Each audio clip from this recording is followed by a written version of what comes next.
Voici 10 minutes, le podcast des Français dans le monde, pour aider tous ceux qui se préparent, qui vivent ou, surtout, qui rentrent. De mobilité internationale, voici notre interview. Je suis Gauthier Seyss. J'ai le plaisir de passer 10 minutes avec Margot Vapereau de Expatez-vous. 10 minutes, le podcast des Français dans le monde. Françaisdanslemonde.fr. Les statistiques, les chiffres sont criants. Le retour en France est mal préparé, mal appréhendé et souvent il peut se passer mal. On va faire un zoom sur cette période très intense, au moment où vous décidez de retrouver votre pays natal et la fatigue que ça génère. Pour en parler, Margot est avec nous. Bonjour Margot. Bonjour Gauthier. Il est évident que dans ce dossier spécial consacré au retour en France, j'allais tendre mon micro à celle qui a créé Expatez-vous. Un petit mot sur ta société, ta structure ? Expatez-vous, c'est une société qui accompagne les Français qui partent, mais aussi qui reviennent dans la transition d'un pays à un autre, en focalisant sur la santé des personnes, physique, morale et sociale, pour permettre de préparer tout ce qu'on ne pense pas à préparer au moment d'un départ ou d'un retour. Alors, on l'a déjà évoqué, souvent, l'expatrié, il doit faire front avec énormément de données. C'est très intense, c'est très stimulant, sans doute, mais c'est aussi très fatigant. Première chose déjà, le retour en France, c'est déjà une nouvelle expatriation. Il faut l'intégrer comme si c'était un nouveau pays que l'on allait découvrir. Tout à fait. En fait, c'est la même démarche de revenir dans un pays, mais avec un œil nouveau et l'esprit un peu ouvert, sans considérer qu'on sait tout de ce pays. Certains appellent ça l'impatriation, d'autres disent revivre en France, d'autres vraiment disent que c'est une nouvelle expérience d'expatriation. Et ça provoque dans tous les cas de fortes décharges émotionnelles.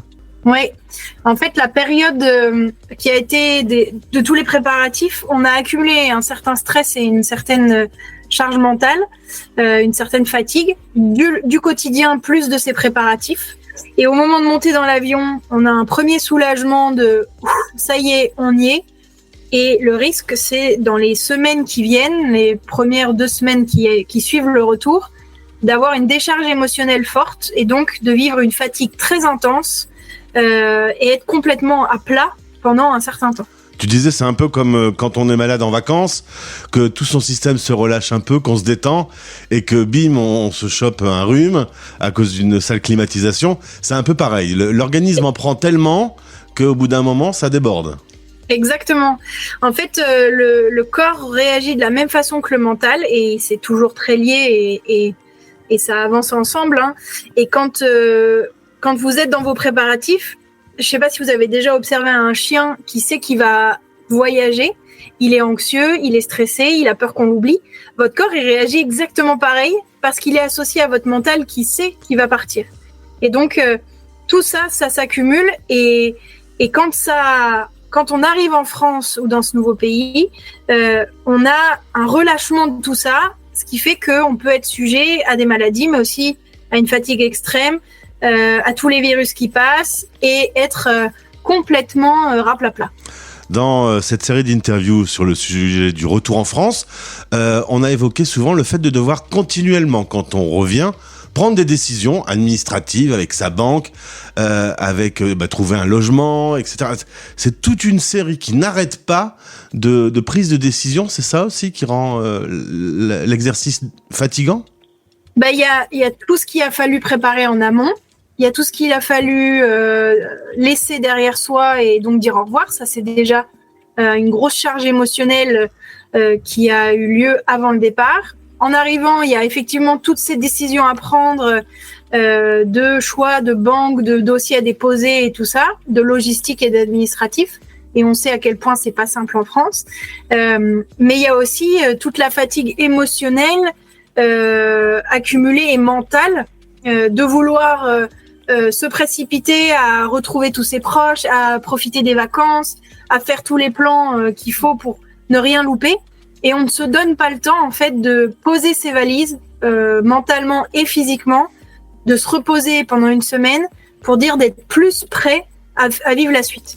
Alors, sur la radio des Français dans le monde, on va essayer d'être pratique. On va par exemple zoomer sur la semaine juste avant le départ. C'est le moment des au revoir. Quand on a passé quelques années, on s'est fait des amis. Toute la famille a des relations à qui c'est au revoir. Peut-être adieu même. C'est ce qui est le plus dur dans les derniers jours avant de monter dans l'avion ? C'est une des parties les plus difficiles parce qu'on n'est pas tous égaux face au revoir. Il y en a qui détestent ça et qui vont les éviter. Il y en a qui vont les embrasser pleinement. Il y en a qui vont pas se rendre compte. C'est faire le deuil aussi de ce qu'on va laisser derrière. Ça, c'est très chargé. Et puis, quand les autres en face, ceux qu'on laisse, ne veulent pas dire au revoir non plus parce que, non, c'est pas juste et vous ne pouvez pas partir, ça rend la chose encore plus difficile. Donc, tous ces moments-là sont très chargés et s'accumulent aussi jusqu'au relâchement. Et est-ce que tu as un conseil à donner donc sur cette période juste avant de rentrer pour s'organiser, se planifier peut-être quelque chose, un planning un peu plus light. Qu'est-ce que tu peux conseiller dans cette période-là ? Dans cette période-là, et c'est même avant la période de départ, c'est organiser ces 2 premières semaines au retour en France. En essayant un maximum de prendre du temps pour vous. Et quand je dis pour vous, c'est que vous. C'est pas de sortie, pas de dîner, pas de voyage outre mesure. C'est de vous créer un cocon et des bulles de respiration avec des temps pour vous reposer. Parce que vous ne savez pas l'énergie que vous allez avoir. Si vous reprenez le boulot, c'est de vous octroyer au moins une semaine entre le voyage et la reprise du boulot. Et tout ça, ça peut se préparer en amont tout en communiquant avec votre entourage pour qu'eux comprennent que oui, on a envie de se revoir, mais on peut aussi temporiser et pas se précipiter parce que si on est fatigué au moment des retrouvailles, ça va faire des retrouvailles un peu haute en couleur, je pense. Alors tu es plutôt dans l'esprit de créer une to-do list à respecter, une marche à suivre un peu ? On peut le mettre dans sa to-do list, en plus de toutes les choses administratives et logistiques à faire. On peut tout à fait mettre des lignes dans sa to-do sur créer du temps pour moi, m'organiser des bulles, planifier les au revoir, parce que ça aussi c'est un temps vraiment important à considérer et il faut le faire pour mettre un point final au chapitre avant de passer à autre chose et de pouvoir commencer quelque chose de nouveau. Et quand on a mis les pieds sur le territoire français, c'est pareil, on est très attiré par l'envie de revoir tout le monde, on doit prendre des décisions pour son logement, etc. Là, le principe de cette petite bulle de cocooning, tu conseilles aussi de l'aménager, c'est-à-dire qu'on s'autorise à prendre un peu de temps pour organiser son retour. Exactement, en fait, l'avantage de préparer son retour en amont, c'est de créer ses dossiers et qu'il soit prêt au moment où vous revenez pour pouvoir juste avoir à les déposer. Ça vous enlève une charge mentale au retour. Organiser des bulles personnelles de cocooning, c'est aussi vous octroyer le droit de ne rien faire, de dormir, de vous reposer ou de faire des choses que vous aimez parce que, en fait, d'être tout le temps sur plein de choses, vous n'allez pas du tout être efficace. Donc, c'est mieux de cloisonner les temps. 2 heures pour les dossiers, 2 heures pour moi, 2 heures éventuellement pour voir des gens. Mais il faut qu'il y ait ce temps pour vous, absolument. C'est très étonnant les chiffres parce que on se rend compte que le retour en France est très souvent un obstacle, que c'est mieux en étant accompagné, mais pour autant on le fait pas. C'est difficile d'anticiper ce qu'on connaît pas.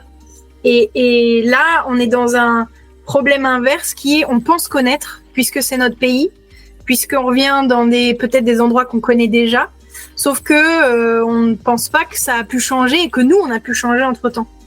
L'image que je donne souvent à mes clients, c'est vous êtes parti en expatriation, c'était une cassette VHS, pour ceux qui nous écoutent et qui savent ce que c'est qu'une cassette VHS, on l'a mise sur pause. Entre-temps, le temps a passé et quand on revient, on voudrait reprendre et mettre play sur cette cassette alors qu'on est passé au streaming. Entre-temps, vous avez changé, l'environnement a changé, le monde a changé et vous vous attendez à retrouver la même cassette au même rythme avec la même qualité. Ça va pas du tout marcher. Donc, c'est vraiment penser que cette cassette, il faut la ranger dans la bibliothèque et il faut commencer quelque chose de nouveau. Et puis, le fait de mal se préparer peut encore rendre la chose plus compliquée. Concrètement, toi, avec l'expérience, avec les clients que tu as, c'est quoi le planning un peu idéal ? C'est quoi le temps qu'il faut se réserver et les choses vraiment à ne pas faire du tout ? Ne pas faire du tout, c'est ne pas se préparer du tout, parce qu'il y a mal se préparer et ne pas se préparer du tout, ce qui revient à peu près au même. Le temps idéal pour ça, c'est, on va dire, 4 à 6 mois avant le retour, commencer déjà à préparer. Ça, on est dans un bon timing. Et puis, dans l'idéal, se laisser 1 à 2 semaines après être rentré, comme je disais, sans rien, sans planning trop chargé, et après envisager les vacances ou la reprise du boulot pour avoir ce temps de respiration.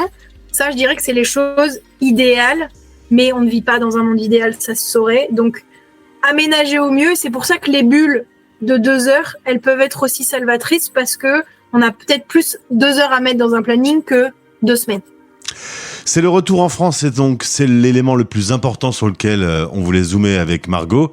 C'est vraiment de se préparer, de s'accorder du temps, de réussir ce retour pour éviter d'être complètement lessivé et peut-être même après de déclencher des événements style je regrette ou qui vont encore plus charger la bête. Exactement, on va forcément vivre quand on revient les phases du choc culturel inversé, donc les mêmes étapes que quand on est parti à l'étranger. La deuxième phase, c'est la plus dure, c'est celle qui peut faire regretter et faire remettre tout en question.